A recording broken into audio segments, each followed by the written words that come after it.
নাম মাধবী বর। এসআইআর খসড়া তালিকায় তিনি হয়ে গিয়েছেন অরুণা বর।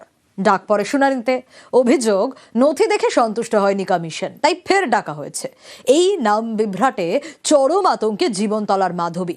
তার আশঙ্কা ভোটার লিস্ট থেকে এবার নাম বাদ হয়ে যাবে না তো।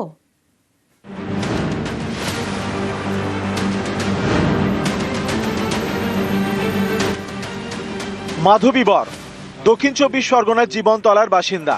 প্রায় 29 বছর ধরে এটাই তাঁর ঠিকানা। এসআইআর খসড়া তালিকায় মাধবীর নাম হয়ে গিয়েছে অরুণা। এতেই তৈরি হয়েছে আতঙ্ক। খুব আতঙ্কের মধ্যে আছি, কারণ যেহেতু কাগজ আমার হয়নি, এখনো কাগজ করতে পারিনি।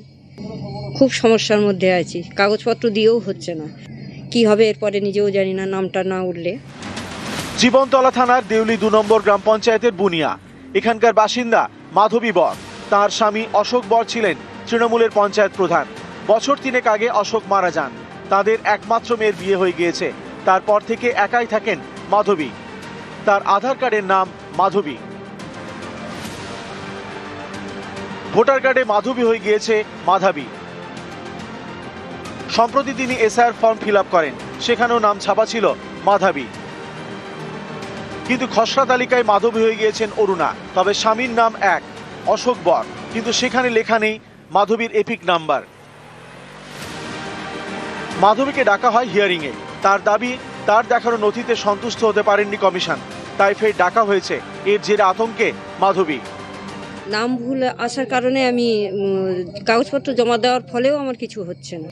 আমি তো এখানকার জেনুইন ভোটার, কিন্তু আমার আসেনি। আজকের আমি 29 বছর এখানে বসবাস করছি। তারপর ওনারা ফেরত দিয়েছেন আমাকে। এতে ডাকা হয়েছিল, হিয়ারিংয়ে ডাকা হয়েছিল, সেখানেও ওনারা নেননি।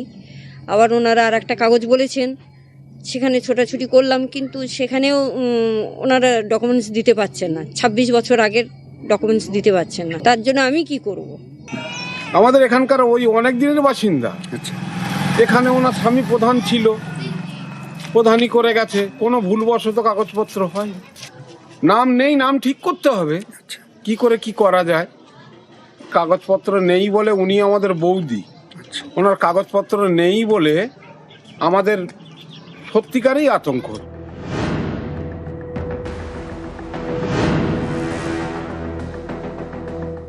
বিধায়ক ছাড়া এ বিষয়ে স্থানীয় নেতারা মুখ খুলতে রাজি নন।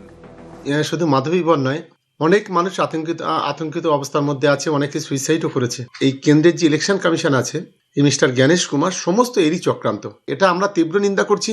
অশোক বরের যিনি স্ত্রী আছে, আমি তাকে বলবো যে আপনার যে ফ্যামিলি রেজিস্টার আছে, সেই ফ্যামিলি রেজিস্টারটাকে সংগ্রহ করুন এবং হিয়ারিংয়ে যান। এ বিষয়ে আমাদের যতটা লড়াই করতে হয়, যা যা করতে হয় আমরা করব। দক্ষিণ 24 পরগনা থেকে অনুপ বিশ্বাস, নিউজ 18 বাংলা।